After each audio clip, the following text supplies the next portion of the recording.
ഒരിക്കലൊരാൾ ജോലിക്കായിട്ട് വീട്ടിൽ നിന്ന് പുറപ്പെടായിരുന്നു. അദ്ദേഹം ഇറങ്ങുന്ന സമയത്ത് തൻ്റെ 5 വയസ്സുകാരിയായ മകള് ഗോൾഡൻ പേപ്പറൊക്കെ വെട്ടിക്കൊണ്ട് എന്തോ ചെയ്തുകൊണ്ടിരിക്കുകയാണ്. ഈ ഗോൾഡൻ പേപ്പർ വെട്ടി നശിപ്പിക്കുന്നത് കണ്ടപ്പോൾ ഉടനെ തന്നെ അദ്ദേഹം മകളുടെ അടുത്ത് ചാടി കയർത്തുകൊണ്ട് പറഞ്ഞു, നീ എന്ത് പരിപാടി കാണിക്കണേ? ഓൾറെഡി പപ്പയ്ക്ക് ഒത്തിരി സാമ്പത്തിക ബാധ്യതകളുണ്ടെന്ന് അറിയില്ലേ? നീ എന്തിനാണ് ഇത്ര വിലപിടിപ്പുള്ള ഈ കടലാസ് കഷ്ണങ്ങൾ, ഈ ഗോൾഡൻ പേപ്പറുകളൊക്കെ വെട്ടി നശിപ്പിക്കുന്നത്? ഇങ്ങനെ ചെയ്യരുതെന്ന് നിനക്ക് അറിഞ്ഞുകൂടെ? ഇത് കേട്ടപ്പോൾ മകളുടെ മുഖമൊന്ന് വാടി. പക്ഷെ അവളൊന്നും പറഞ്ഞില്ല. ഇതൊക്കെ പറഞ്ഞ് അവളുടെ പപ്പ ജോലിക്ക് വേണ്ടി യാത്രയായി. എങ്കിലും അവൾ ചെയ്തുകൊണ്ടിരുന്ന പ്രവൃത്തി അവൾ തുടർന്നുകൊണ്ടിരുന്നു. തൊട്ടടുത്ത ദിനം ക്രിസ്തുമസ് ആയിരുന്നു.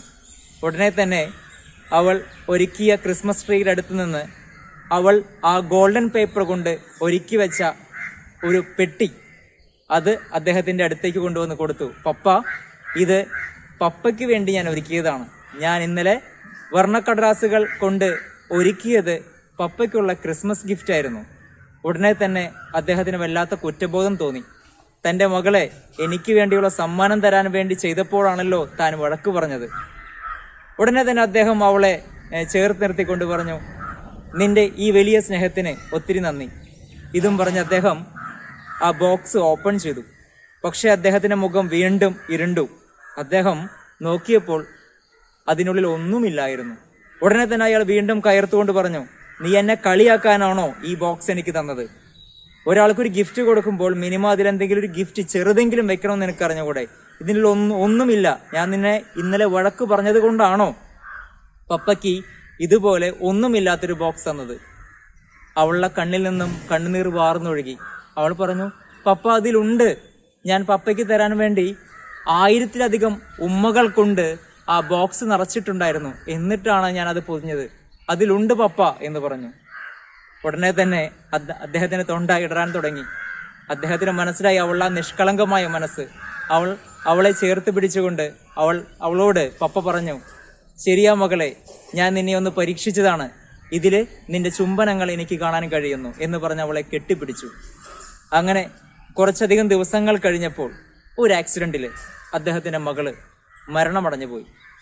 പക്ഷേ കാലങ്ങൾ കഴിഞ്ഞിട്ടും അദ്ദേഹം എപ്പോഴൊക്കെ നിരാശപ്പെടുന്നുവോ, എപ്പോഴൊക്കെ തകർച്ചകൾ നേരിടുന്നുവോ, എപ്പോഴൊക്കെ ജീവിതത്തിൽ പ്രതിസന്ധികൾ നേരിടുന്നുവോ, അപ്പോഴെല്ലാം അദ്ദേഹം ഈ ബോക്സ് തുറക്കും.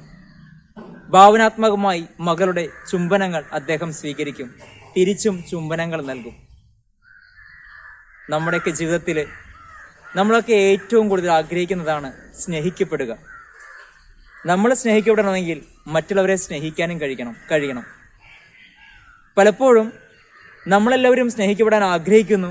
അതേസമയം മറ്റുള്ളവർക്ക് വേണ്ട രീതിയിൽ സ്നേഹം കൊടുക്കാൻ കഴിയുന്നില്ല.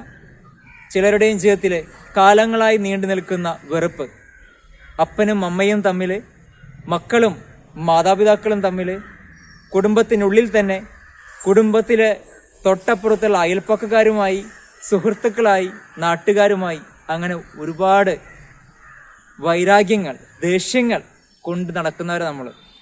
ഇതുകൊണ്ട് നമുക്ക് ജീവിതത്തിൽ എന്ത് നേടാൻ കഴിയും? അതുകൊണ്ട് നമ്മളെല്ലാവരും ആഗ്രഹിക്കുന്നത് സ്നേഹമാണ്. ആ സ്നേഹം നൽകാനായിട്ട് നമുക്കെല്ലാവർക്കും കഴിയട്ടെ.